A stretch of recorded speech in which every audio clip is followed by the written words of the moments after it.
ገና ለገና ገድል ስለሆነ በክሪቲክስ አይን የምታየው ከሆነ ገድሉን ልትጠቀምበት አትችልም። አንዳንድ ሰዎች ገና ለገና ገድል ላይ ስለተጻፈ ብቻ ውሸት ነው ለማለት ያቆበቁባሉ፣ ተረት ነው ለማለት ይንቀጠቀጣሉ። ግን ገድላት ላይ የተጻፉ ነገሮች በተመሳሳይ መጽሐፍ ቅዱስ ላይ ተጽፈዋል። ለምሳሌ ጻድቁ አባታችን አቡነ አረጋዊ ወደ ደብረ ዳሞ ወይ ወደ ዳሞ ተራራ የወጡት በምንድን ነው? በዘንዶ። አታፍሩም? አሁን ይሄ እንደው ዘንዶ ይዞ ወጣ ስትሉ ብለው ሰዎች ተረት ያደርጋሉ። ግን መጽሐፍ ቅዱስ ገና ስገልጠው የሚጀምረው ሰውና እባብ ሲያወሩ ነው አይደለም? ሔዋንን ያሳታት ማን ነው? እስቲ እባብ ሲናገር ይገርማል ወይስ ሰው ተጠምጥሞ ወደ ላይ ይዞ ሲሄድ? የቱ ነው የሚገርመው?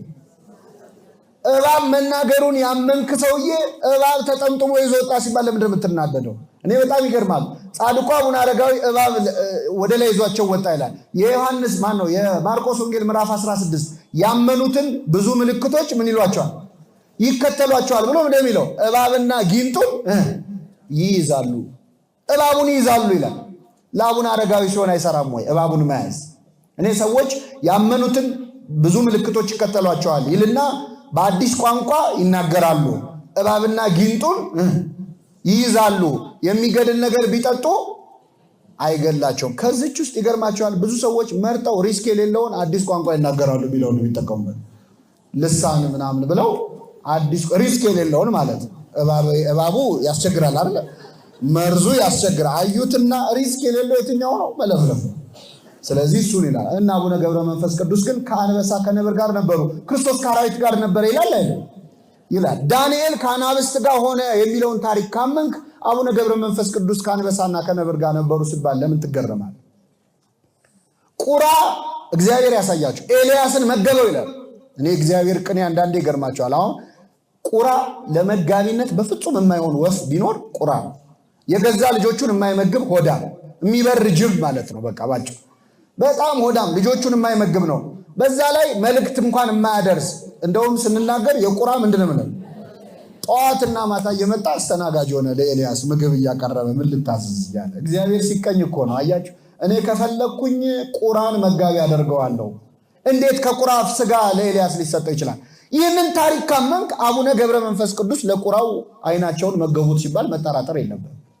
እንኳን ቁራን መመገብ በቁራ ማስመገብ እግዚአብሔር ይችላል አይችል? ስለዚህ ገና ለገና ገድል ስለሆነ አንዳንድ ታሪኮች አሁን መጽሐፍ ቅዱስ ላይ ያሉ ገድል ላይ ቢጻፉ ተረት ነው ይሉን ነበር ሰዎች።